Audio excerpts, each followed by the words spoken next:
আসসালামু আলাইকুম everyone, welcome to my channel ঝিলিক 226। তো আজকে আমি একটা নতুন ব্লগ নিয়ে চলে এসেছি আমার চ্যানেলে। এটা প্রথম ভিডিও। তো আজকে ব্লগটা খুবই ইন্টারেস্টিং হতে চলেছি, আশা করি তোমাদের সবার ভালো লাগবে অ্যান্ড পুরো ব্লগটা দেখতে থাকো। তো এখন বাজে হচ্ছে 5:59। তো আজকে কিন্তু প্রচণ্ড কুয়াশা পড়েছে অ্যান্ড আমি অনেকটা তাড়াতাড়ি উঠে গিয়েছি, অনেকক্ষণ আগে উঠে গিয়েছি। ব্লগটা এখন শুরু করছি। তো একবার বাইরেটা তোমাদেরকে দেখিয়ে নিই, চলো। তো দেখতেই পাচ্ছ কুয়াশা কেমন, চারিদিকে ঘুটঘুটে অন্ধকার, কিন্তু সকাল 6টা বাজে এখন। তো চলো রেডি হয়ে নিই, একেবারে রেডি হয়ে দেখা হচ্ছে। তো দেখতেই পাচ্ছ আমরা বেরিয়ে পড়েছি। তো এখন রাস্তায় একটু জ্যাম ছিল, সেই জন্য গাড়িটা আস্তে আস্তেই যাচ্ছিল। ফাইনালি আমরা আমাদের গন্তব্যস্থল মানে আলিপুর চিড়িয়াখানাতে পৌঁছে গিয়েছি। তো দেখতেই পাচ্ছ সবাই টিকিট একে একে ভেতরে এন্ট্রি নিচ্ছে। তো আমি ভেতরে প্রবেশ করে গিয়েছিলাম এবং ঢুকেই সঙ্গে সঙ্গে বাঘ মামাকে দেখতে পেয়ে গেছি। মা, দুজান, রুনা, ভাবি। চিড়িয়াখানায় আজকে কিন্তু খুব একটা ভিড় নেই, ফাঁকা ফাঁকা। অনেকটা সকালে এসেছি আমরা, সেই জন্য আস্তে আস্তে ভিড় হবে। এই নাতাশা, হাই করে দাও। খুব মজা হচ্ছে তোমার? খুব মজা হচ্ছে। ঠিক আছে, দেখো। তো এখানে আমি বলছিলাম ক্যামেরাটা একটু ঘুরিয়ে ঘুরিয়ে চারিদিকটা দেখানোর জন্য। তার কারণ আমরা যখন চিড়িয়াখানাতে এসছিলাম সকালবেলা, তখন এতটাও ভিড় ছিল না, আস্তে আস্তে ভিড় হচ্ছিল। তো তারপরে আমাদের খিদে পেয়ে গিয়েছিল এবং বাড়ি থেকে আমরা খাবার নিয়ে গিয়েছিলাম, সেটাই ওখানে গিয়ে খেয়ে নিচ্ছিলাম। আর দিস নি।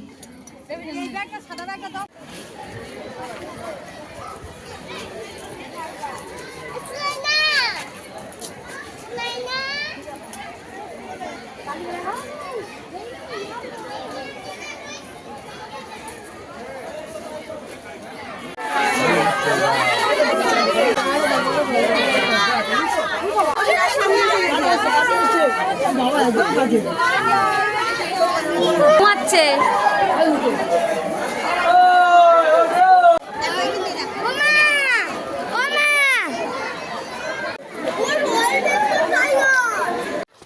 তো বেলা যত বেড়ে গিয়েছে ভিড়ও ঠিক ততটাই বেড়ে গিয়েছে। দেখতে পাচ্ছ আস্তে আস্তে কিন্তু আগের থেকে অনেক বেশি ভিড় হয়ে গিয়েছে চিড়িয়াখানায়।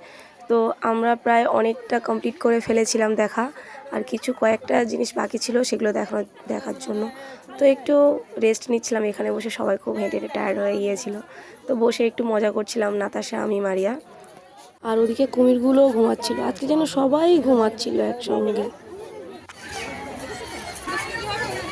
না এই এই জাতের মাল, এই জাতের দেখাও ধর ধর এই তো জেবড়া দেখে ছোট ছোট আছে, বড় বড় দেখা জেড ফোর। বেলা 12:30টার সময় আমাদের চিড়িয়াখানা কিন্তু সব কিছু দেখা হয়ে গিয়েছিল। তাই আর ওখানে এক মুহূর্ত দেরি না করে ওখান থেকে বেরিয়ে গেলাম আমরা সায়েন্স সিটি যাওয়ার জন্য। বাইরে বেরিয়ে আমরা দাঁড়িয়ে এদিক ওদিক করছিলাম, কারণ গাড়িটা একটু দূরেই পার্কিং করা ছিল, গাড়িটা আসলে তারপরে। তো দেখতেই পাচ্ছ সায়েন্স সিটির কাছাকাছি একেবারে চলে এসেছি আমরা।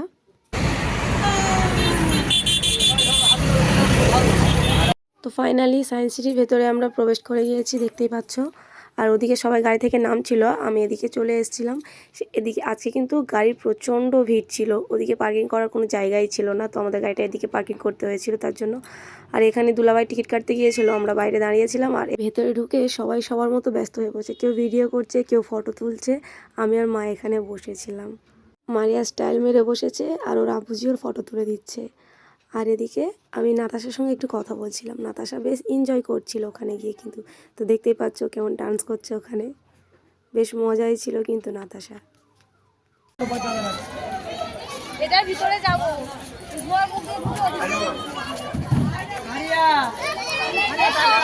ভিতরে যাই তো ইয়ার ভাত এসো ভিতরে যাও।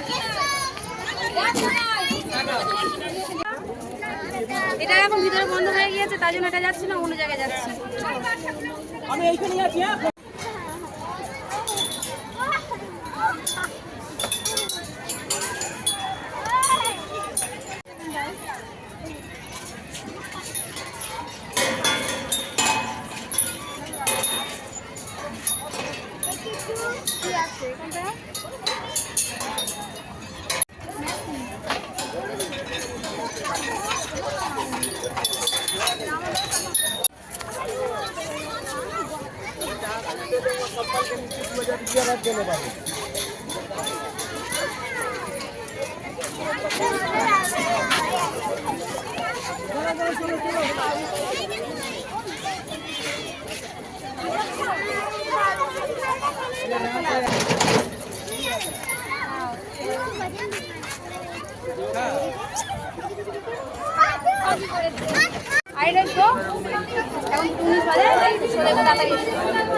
গ্যালারি ওদিকে অ্যারো দেওয়া ছিল।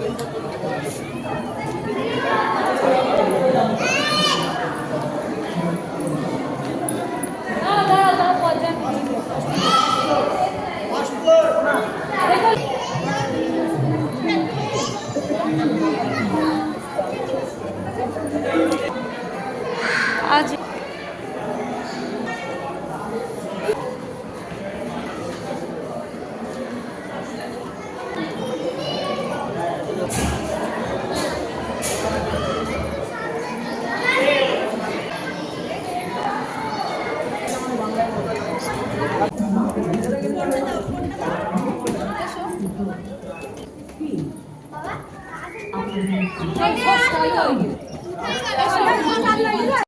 ভেতরেও প্রচণ্ড লোক ছিল, চারিদিকটা লোক ভর্তি।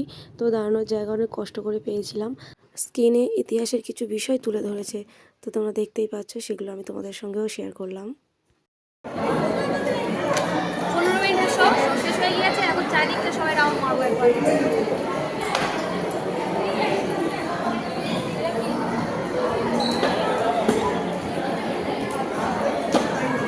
চারিদিকে একবার দেখে নিয়েছি, সবাই দেখবে, সেই জন্য আমার একবার হচ্ছে।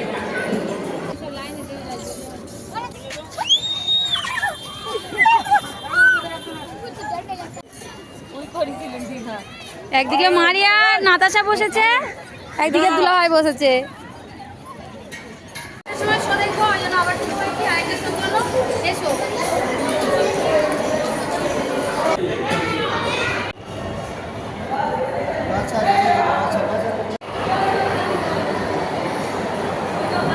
এখানে একটা ইন্টারেস্টিং জিনিস,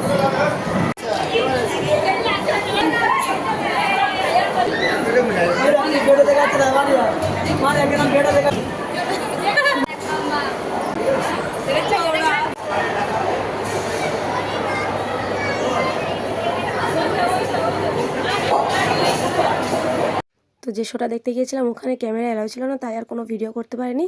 ভিডিওটা বাইরে বেরিয়ে এন্ড করে দিয়েছিলাম, কারণ অনেক বড় হয়ে গেছিলো। আর ভিডিও এন্ড করার শেষে আমাদের মাম্পিদির সঙ্গে দেখা হয়েছিল। তো ভিডিওটা কেমন লাগলো তোমরা সবাই কমেন্ট করে জানিও, আর চ্যানেলটাকে সাবস্ক্রাইব করে দিও। আল্লাহ হাফেজ।